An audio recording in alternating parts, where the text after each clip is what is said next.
मुख्यमंत्री योगी आदित्यनाथ ने गोरखनाथ मंदिर में कन्या पूजन एवं श्री राम जन्मोत्सव का अनुष्ठान पूर्ण करने के बाद मीडिया कर्मियों से बात करते हुए सभी प्रदेशवासियों को वासंतिक नवरात्र की महानवमी एवं प्रभु श्री राम के जन्म उत्सव श्री राम नवमी की शुभकामनाएं दी। उन्होंने कहा कि हमें धर्म को मात्र उपासना विधि मनाने की भूल नहीं करना चाहिए। धर्म कर्तव्य का बोध कराता है।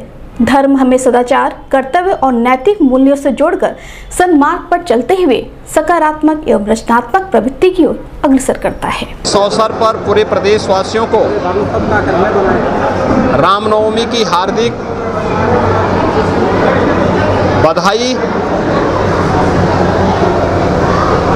वासंतीय नवरात्रि की 9 तिथियों में जगत जननी माँ भगवती के 9 अलग अलग रूपों का दर्शन करने के उपरांत पूजा और अनुष्ठान संपन्न होने के साथ ही नवमी तिथि पर मर्यादा पुरुषोत्तम भगवान श्री राम का जन्मोत्सव का कार्यक्रम भी अभी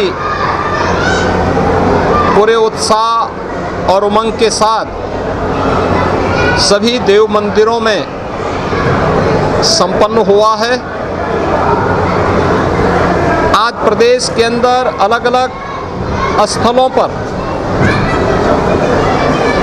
अयोध्या में श्री राम जन्मोत्सव का कार्यक्रम पूरी भव्यता के साथ लाखों की संख्या में श्रद्धालुओं की उपस्थिति में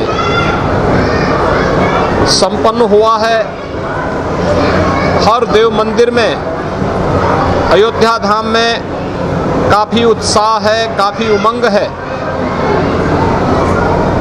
कल से लेकर के अब तक 15 लाख से अधिक श्रद्धालु अब तक अयोध्या धाम पे पहुंचा है।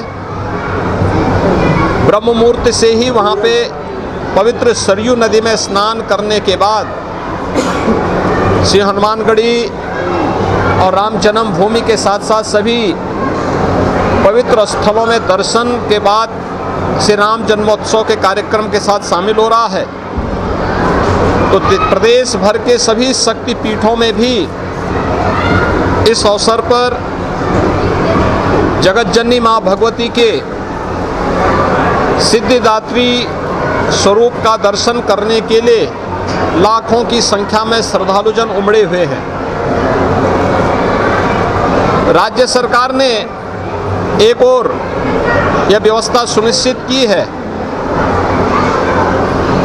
कि वासंतीय नवरात्रि के अवसर पर देव मंदिरों में दुर्गा सप्तशती का पाठ और रामनवमी के अवसर पर अखंड रामायण का पाठ हो। ये सभी जनपदों में आयोजित हुआ है। सभी जनपदों में यह कार्यक्रम सुचारू रूप से संपन्न होने के साथ ही श्रद्धालुजनों की सुविधा और उनकी सुरक्षा की भी पुख्ता व्यवस्था की गई है। हम सब इस बात को जानते हैं कि धर्म हमें कर्तव्य का बोध कराता है। धर्म को हम मात्र उपासना विधि न समझें, बल्कि यह हमें सन्मार्ग पर चलने और हमारे कर्तव्यों का बोध हमें कराता है।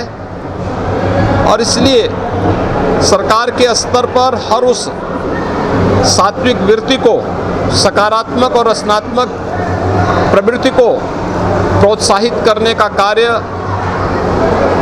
हमेशा किया जाता है और सरकार उसी कार्यक्रम को लेकर के निरंतर प्रयास कर रही है। मुझे प्रसन्नता है कि नवरात्रि के कार्यक्रम पूरे प्रदेश भर में पूरे उत्साह और उमंग के साथ श्रद्धालु जनों ने इस पूरे कार्यक्रम में भागीदारी बनकर के देव मंदिरों में, शक्तिपीठों में दर्शन किया और श्री रामनवमी के आयोजन में अयोध्या धाम में भी लाखों की संख्या में श्रद्धालु जनों की उपस्थिति इस बात को प्रदर्शित करती है कि सात्विक और रचनात्मक प्रवृत्ति तेजी के साथ आगे बढ़ी है। देश के अंदर आदरणीय प्रधानमंत्री जी के नेतृत्व में जिस रचनात्मकता को आगे बढ़ाया गया है वो एक नए भारत की ताकत है। उत्तर से दक्षिण, पूरब से पश्चिम, आज पूरा भारत जब एक स्वर में प्रधानमंत्री मोदी जी के नेतृत्व में बोलता है, ये भारत की ताकत का एहसास भी कराता है, भारत के सामर्थ्य को भी दुनिया के सामने प्रस्तुत करता है। एक समर्थ भारत, एक शक्तिशाली भारत की ताकत का एहसास यह सब करता है। और स्वाभाविक रूप से एक समर्थ भारत के अंदर ही ये संभव हो पाया है कि राम राज्य की उस परिकल्पना को साकार किया जा सके, जिसमें बिना भेदभाव के शासन की योजना का लाभ हर गरीब, हर किसान, हर नौजवान, हर महिला और समाज के प्रत्येक तबके तक पहुंचाया जा सके। इस सदी की सबसे बड़ी महामारी के दौरान सरकार की संवेदनशीलता और सरकार के सामर्थ्य को देश और दुनिया ने देखा है।